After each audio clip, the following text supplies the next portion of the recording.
While the world was sleeping, the unthinkable happened. While you were going about your life, while diplomats in Geneva were shaking hands, and while peace seemed for the very first time in decades to be within our grasp, the war machine decided it had not had enough blood. Yesterday, February 28, 2026, will be remembered as the day the marks finally slipped. The rogue regimes of the United States and Israel have launched a massive, unprovoked, and completely illegal aerial assault on the sovereign nation of Iran.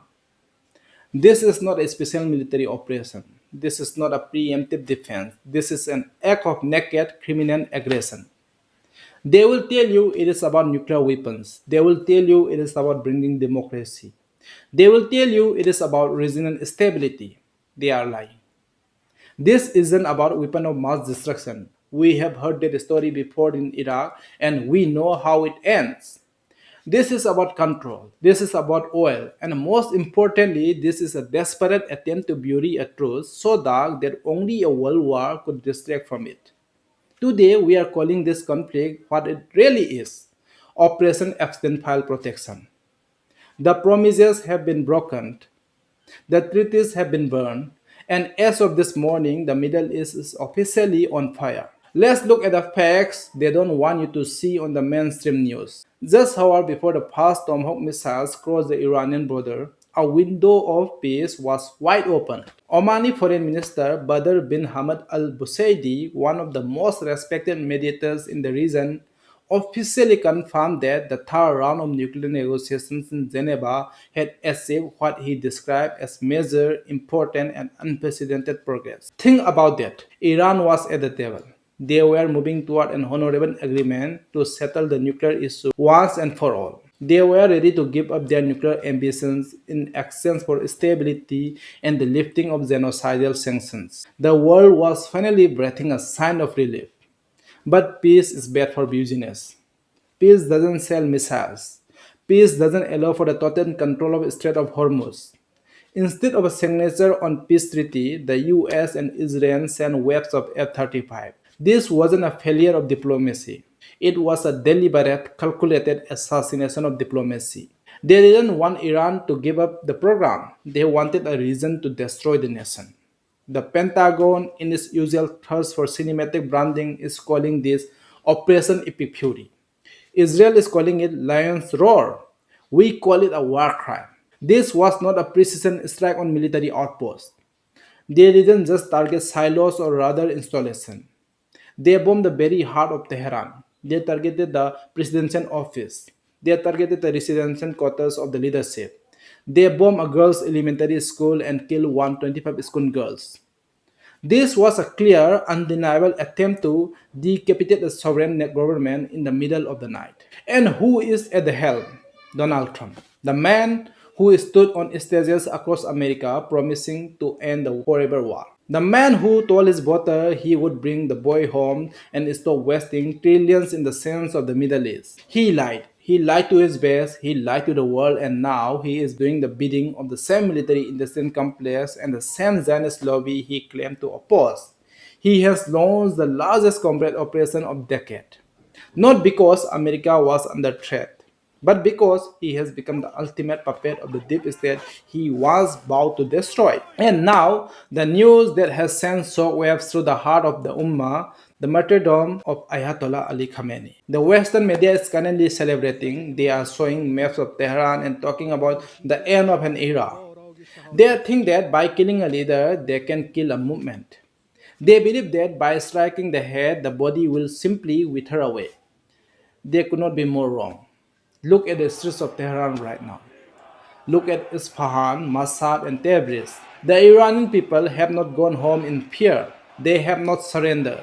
Instead, they have flooded the squares in their millions. They are not mourning in silence, they are screaming for revenge. They have come out in massive unified show of support for their supreme leader, proving that his martyrdom has done something the West never expected. It has fused the nation together with a resolve that cannot be broken by steel or fire. Trump's expectation of an internal collapse, the regime change fantasy that has failed for 40 years, is once again proving to be a total failure of intelligence. The Islamic Republic of Iran is not a house of cards.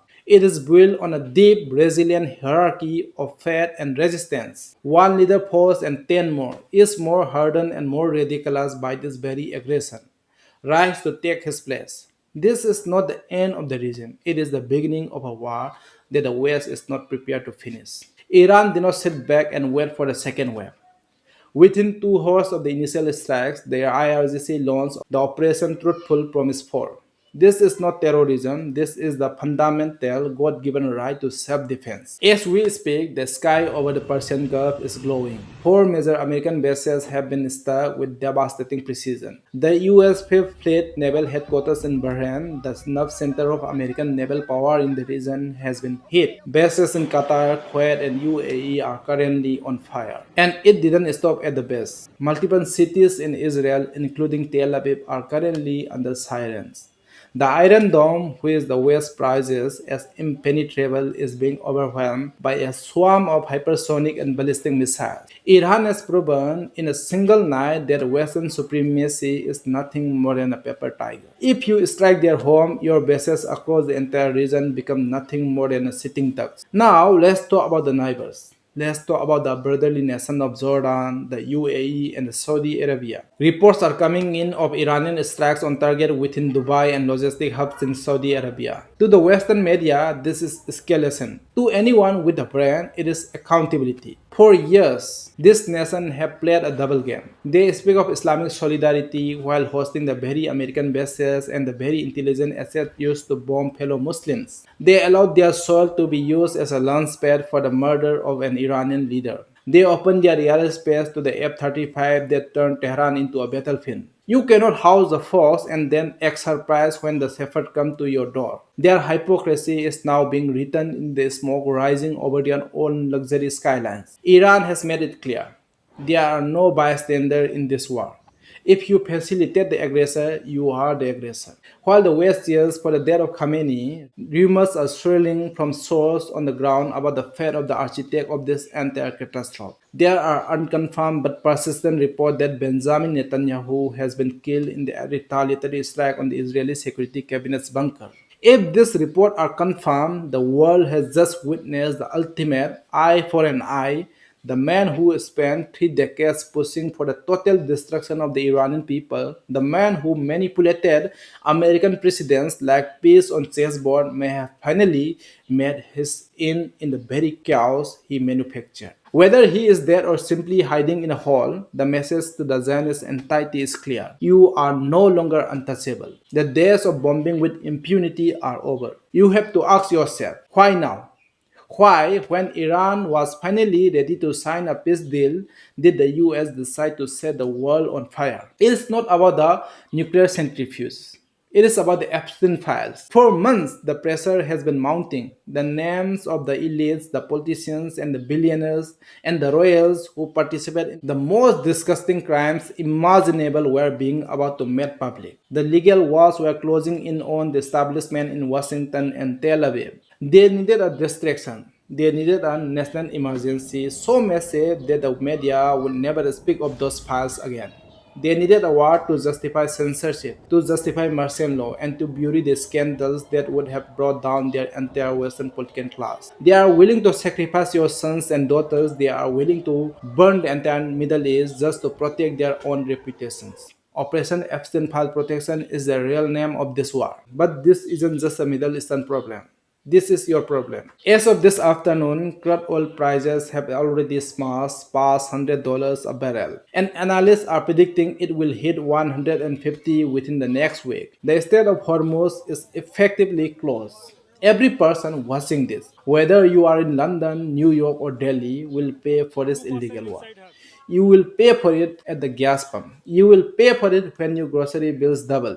You will pay for it when the global supply chain, already fragile, snap under the weight of a regional conflict. This war was started by the elites, but it will be funded by the poor and the middle class. While Trump and the Zionist lobby celebrate their strategic victories, the average person is being pushed toward economic ruin. They were promised an American first policy that stayed out of foreign entanglement. Instead, they got a Zionist first policy that has brought us to the brink of World War III. Iran has every right to retaliate with its all might.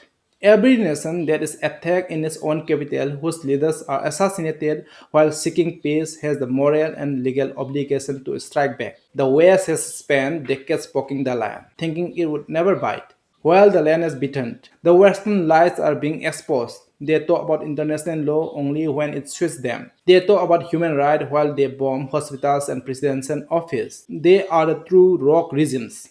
History will remember February 28th as a day the West chose chaos over decisive peace. The resistance is no longer just a regional movement, it is a global necessity. What do you think? Has Trump finally crossed the line of no return? Is Netanyahu potential fed the justice the world has been waiting for? And are you ready for economic fallout of Operation Epstein File Protection? Let me know in the comments.